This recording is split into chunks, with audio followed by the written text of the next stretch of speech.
Donc les chiffres du Hamas sont, à mon avis, totalement à écarter. On l'a bien vu avec le bombardement de l'hôpital Al-Alit, où ils avaient annoncé 500 morts, alors qu'en réalité, ça n'a jamais dépassé 50. Donc je les laisse définitivement de côté. Pour moi, on ne peut pas s'appuyer dessus. Par contre, quand on a fait pas mal de bombardements et subi des bombardements, quand on connaît un petit peu la mécanique qui va avec, quand on voit l'intensité des bombardements israéliens et surtout leur rythme, la cadence, qui est inouïe, on est à entre 400 et 600 bombardements par jour.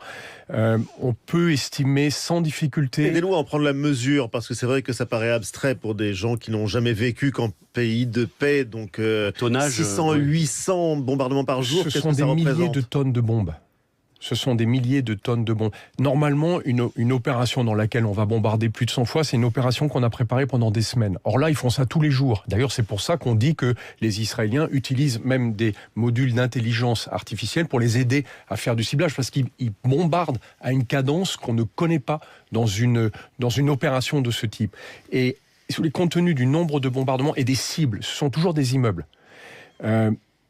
On est vraisemblablement entre 20 et 30 000 morts. Et je sous-évalue parce que je ne cherche pas à en faire trop sur la question.